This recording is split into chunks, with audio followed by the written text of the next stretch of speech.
Okay, hi everyone. Thank you all for watching this talk.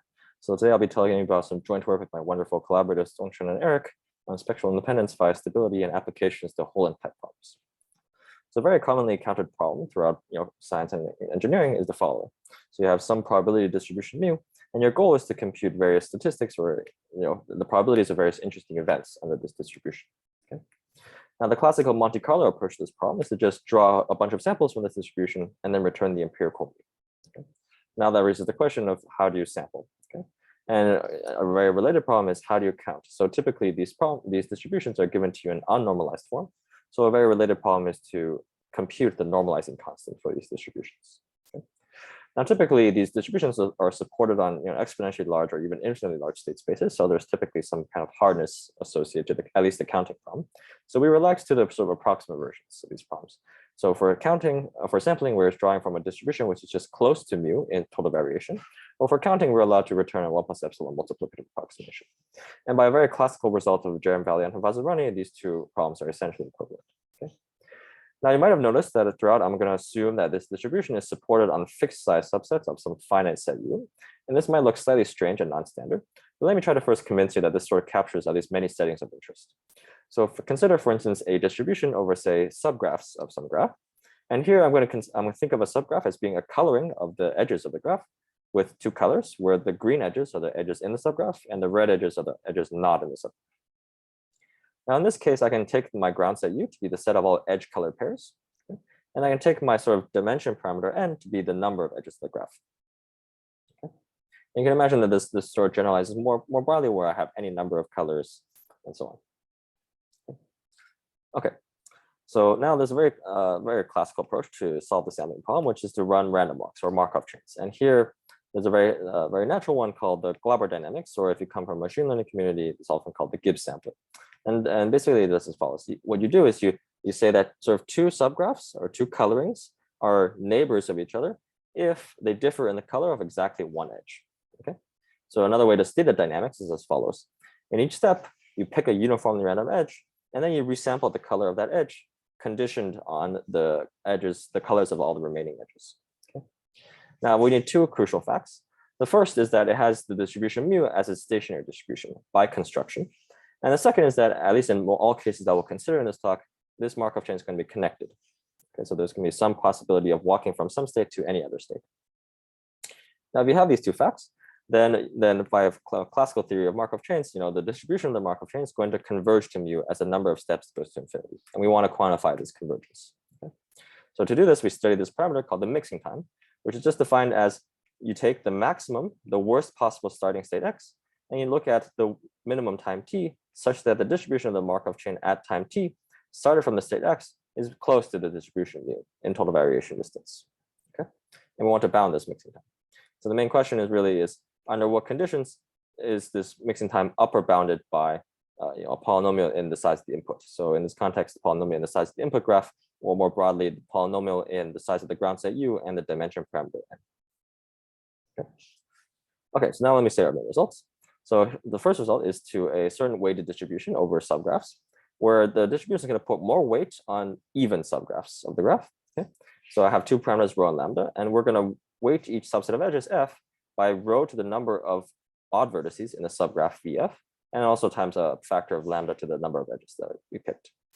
So for instance, this subgraph here is going to have weight 1 because I picked no edges, so there's no lambda factor, and also no all vertices in the subgraph have degree 0. So in particular, they have even degree, so there's also no rho factor.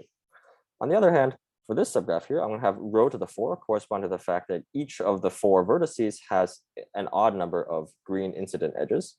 And it also has a lambda squared factor corresponding to the fact that there are in total just 2 green edges. Now for this distribution over subgraphs, you can run the Glauber dynamics or the Gibbs sampler. And what we prove is that it mixes in n log n steps with some constant depending on the maximum degree and the parameters rho and lambda. And here n is the number of vertices of the graph. Now, this distribution is actually very significant because it has a very intimate connection with the famous ferromagnetic easing model of magnetism, which has been extensively studied by statistical physicists for decades. Previously, due to this very seminal work of Jerem and Sinclair, they showed that you have m cubed mixing, where m is the number of edges, and the constant depends on rho and the parameter length. Sorry, there's a little typo here. Okay? And this also has been previously studied in the context of other algorithms for approximate counting and sampling. Okay? But in the bounded degree setting, we get sort of the optimal mixing time and also a very fast sampling algorithm. Okay. Now for the second class of distributions, we consider a very similar class of distributions. So here, again, we have two parameters, rho and lambda. And now we reweight each subset of edges f by rho to the number of uncovered vertices in the subset, in the subgraph VF. Okay. And also again, times lambda to the number of edges. Right? So for instance, this subgraph here is going to have weight lambda to 4, corresponding to the fact that there are in total 4 green edges.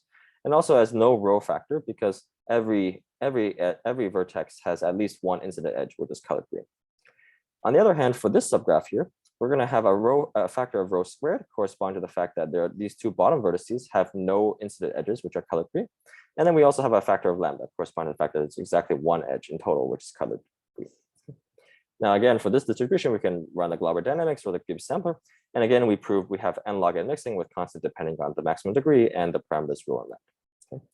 And in a similar fashion, previously this was also studied where there was only polynomial mixing bounds that were known to Huang, Liu, and Zhang. And also other algorithms for approximate sampling and counting have also been applied to this problem. Okay. And again, here we've sort of obtained the optimal mixing time and with a very fast algorithm, at least in the bounded degree setting. Okay. And then also just mention very briefly that we sort of have other results that are of a similar flavor. So we study other models where, again, you sort of imagine you have a distribution over colorings of the edges of the graph. And so the distribution is parameterized by local constraints around each vertex of the graph. Okay. Okay. So how do we establish mixing results? We use this recently emerging technique called spectral independence. Okay. And to define it, I need to define this influence matrix where it's the rows and columns are indexed by the elements of this ground set U. And the ijth entry is given by this difference of conditional marginal probabilities. Okay? So you can think of this as a correlation or maybe a normalized version of a covariance. But I personally like to think of this as an influence because you're really asking for how much does knowing the status of an element I affect the marginal probability or influence the marginal probability of another element J. Now, once you have this matrix, we'll say our distribution is spectrally independent if the largest eigenvalue of this influence matrix is upper bounded by some parameter eta plus 1. And where the plus 1 is just for technical reasons that you can sort of ignore. Okay? So just to make sure that everyone's sort of on the same page, let's consider, for instance, the example of the uniform distribution over even subgraphs of this graph here. Okay? So for instance, in this case, the influence matrix is going to be a 10 by 10 matrix corresponding to the fact that there are 10 edge color pairs. There are 5 edges and 2 colors. Now let's, for instance, look at the influence on this edge being colored green, on this edge being colored red. Now in this case, I claim that the influence is 0. Now, to see this, let's compute these two marginal probabilities. So for instance, let's first condition on this edge being colored green. In this case, I'm in one of these two cases. And exactly one of the two even subgraphs here have this edge being colored red. So I have a conditional marginal probability of 1/2. On the other hand, for this marginal probability here, out of all 4 of these even subgraphs, exactly 2 of them have this edge being colored red. So this marginal probability is also 1/2. So again, the difference of them is 1/2 minus 1/2, which is 0. Now let's look at a slightly more non-trivial case. Let's look at the influence of this edge being colored green on this edge being colored red. Now in this case, I claim that the influence is actually minus 1/2, which is very large, at least in absolute value. And to see that, first note that the marginal probability of this edge being colored red is again just 1/2. And so we just have to show that this conditional marginal probability is equal to 0. And this is actually quite simple because once you know that this vertex is colored or this edge is colored green, then in order for this vertex here to satisfy the even degree constraint, you must have this incident edge also be colored green. Okay. And this is also reflected in the fact that if you condition on this edge being green, then you're in one of these two subgraphs, and 0 of them have this edge being colored red. Okay. So now if you compute all the pairwise influences between all possible pairs of edge colored pairs, you'll get some 10 by 10 matrix. And this matrix you'll find is in general has positive or negative entries and is in general not symmetric. But most crucially, it will have real eigenvalues. Okay. Okay. So, and it just as a very quick aside, this notion of spectral independence really originates from this beautiful and emerging theory of high dimensional expanders. Okay. Okay. So now how do you get mixing? I don't want to go into too much detail. This is covered in a lot of prior work. This is often called local to global theorems. But basically, now the goal is, once you have this notion of spectral independence, is you want to upper bound this eta by a constant independent of the dimension, so independent of n and independent of the size of the ground set. Okay, and sort of via lots of prior work, you can show that such a condition, and if this also technically holds for all conditional distributions, will imply fast mixing of the Markov chain. Okay, and let me also just mention that there have been recent developments in this literature on local to global theorems. Okay, but I don't want to get into too much detail there. I just want to focus on establishing this spectral independence condition, which is the main thrust of this work. Okay, so as I just very briefly mentioned, spectral independence implies fast mixing of Markov chains, and by now there are many techniques that are known that will give you spectral independence. And in this work, what we do is we use a very algebraic technique based off of zero freeness and / stability of multivariate polynomials. Okay, and so now to tell you about this technique, let me first introduce this area called geometry of polynomials. And sort of one of the main themes of this area is to relate and study probabilistic properties of your distribution mu through analytic properties of an associated multivariate generating polynomial. Okay, so let me just give you a quick flavor for the kind of results in this area. So suppose I know my multivariate generating polynomial is actually zero free in the entire upper half plane. So this is a very large zero free region. Now, in this case, if I know that, this is a very analytic property. If I know this, then it implies, due to this very beautiful work of Borchea, Branda, and Liggett, that actually the distribution satisfies negative correlations. Okay, so this is a probabilistic property of the distribution, and this is now an analytic property of it, an analytic property of the multivariate generating polynomial. Now, what we want to do is we want to go from sort of this powerful theory of geometry of polynomials to fast mixing of Markov chains and fast sampling algorithms. Okay? So this was actually suggested previously, even before the invention of spectral independence, and due to this work of Anari, Ovesgaran, and Rezae, where they showed that if you have zero freeness again in this upper half plane, then you can have simple rapid mixing for a fairly simple Markov chain. Okay. Now, more recently, in this very beautiful work of Ali Mohammadi, Anari, Shirigur, and Vun, what they showed is that actually, if you have zero freeness and maybe not, is a region that's not as large as the entire upper half plane, but maybe a smaller region like a sector, then you can still obtain spectral independence and hence fast mixing of Markov chain via the local to global theorems. Okay? And basically what we do in this work is we sort of take this all the way. What we show is that basically if you have any kind of zero free region, as long as you're sort of bounded away from the boundary of this zero free region, then you can still deduce a spectral independence and has fast mixing of Markov chains.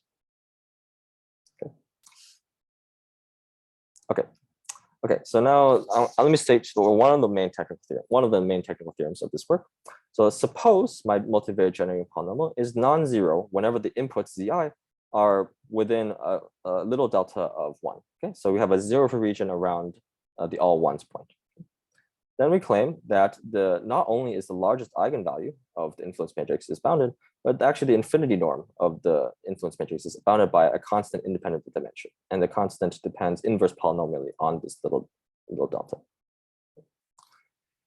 Okay, so now let me sort of just give a very high level overview of the proof. Okay, so first, the first step is of course to relate the marginals of the distribution mu to the derivatives of the generating polynomial. Okay, so now we're translating again a probabilistic quantity to an analytic quantity. Okay? And then from there, we want to use some complex analysis tools. Okay, so in particular, we want to use the Short's-Pick theorem. And to do that, what we need to do is sort of map the zero free region to the unit disk, or at least a part of the zero free region to the unit disk. Okay, so let me first tell you the first step. So the first step just relates marginals to derivatives. And basically what we claim is the following. So I claim that the marginal probability of seeing an element I is exactly equal to the derivative with respect to zi of log of the generating polynomial. Okay? And this is actually, the proof is actually quite simple. Just by chain rule, derivative of the log, it means the derivative is equal to the derivative of g mu itself divided by g mu. And now you just have to note that differentiating g mu with respect to zi just picks out all the monomials or the terms that contain the element I, or that contain the variable zi. Okay? And now you can imagine if you differentiate again using a similar kind of analysis, you can obtain a relationship between the influence and sort of the double derivative. Okay? And now this is kind of this connection here is a little bit there's a slight subtlety here, in the sense that if you differentiate twice, what you'll actually get is the probability of I and j minus the probability of I times the probability of j, which is not quite the same as influence. But for all intents and purposes, and for all distributions that we'll consider in this talk, you can kind of sweep this under the rug. Okay? And we're not going to consider this technical part. Okay, so this relates marginals to derivatives, and now basically it suffices to bound these derivatives, right? Okay. So in particular, it suffices to bound the gradient L1 norm of the gradient of the derivative of log of g mu. okay, for every single variable zi. Okay, so now for convenience, let's just call this derivative of log of g mu. Let's just call it some capital F. Okay, so this is some multivariate function. Okay, and most notably, this capital F here is going to be holomorphic. It's going to be completely infinitely differentiable just because of the zero freeness condition. Okay, because it's zero free, and g mu is going to be non-zero, and therefore log of g mu is well defined, and so on. Okay, so we have a holomorphic function, and now we want to use some complex analysis. So we're going to use, in particular, what we want to use is this theorem called the Short-Spick theorem, which sort of captures the rigidity of holomorphic functions or differentiable functions. Okay, and it says the following. So suppose I have a differentiable or holomorphic univariate function, little f, mapping the unit disk to the unit disk. So in particular, it's a bounded function. Then I know in a completely black box manner, we can deduce an upper bound on the derivative of little f at 0. Okay, so we want to use this theorem, and we're going to do this as follows. What we're going to do is we're going to construct two maps, little phi and little psi, mapping the complex plane to the complex plane. So this is a univariate functions, such that the composition of these two functions with capital F, so this will give us a univariate function little f, satisfies the conditions of Short-Spick theorem.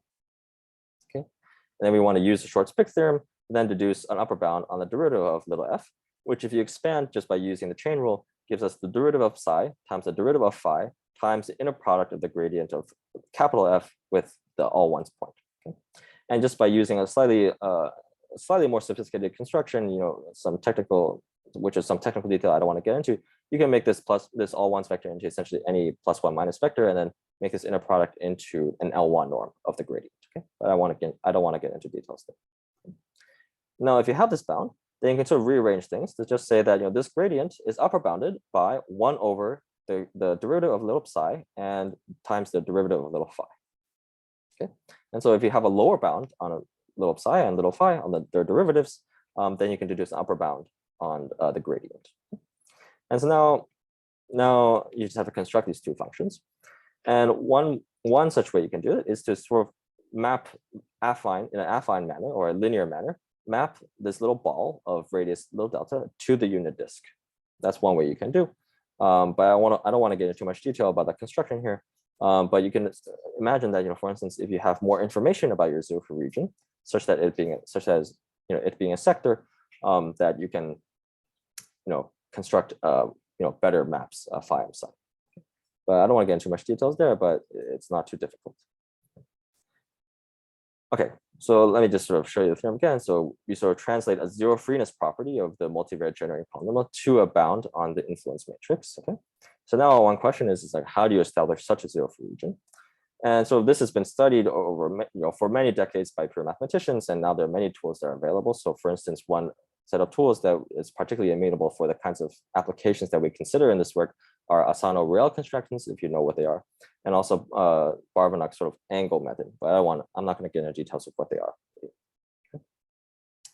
Okay, so now let me just sort of wrap up with some future directions. So the first question obviously is, are there new distributions they can sample from using these techniques? Okay, so going from geometry of polynomials and zero freeness to spectral independence, and then from spectral independence to fast mixing of Markov chains. Okay, so in particular, there are still many problems that are still open in the field of approximate counting sampling that may be amenable to these techniques. And then also, of course, other new techniques that will give you spectral independence beyond these algebraic techniques that we studied in this work. Okay. All right, so I want to wrap up this by thanking you for your attention, and also giving I was asked to give an advertisement for this upcoming summer school on spectral independence and entropy decay, and how they connect to optimal mixing of Markov chains. And this is being organized by Daniil Stefankovic, Prasad Tatali, and also my wonderful collaborator, Eric Vigoda. Okay. Anyways, thank you all for your attention.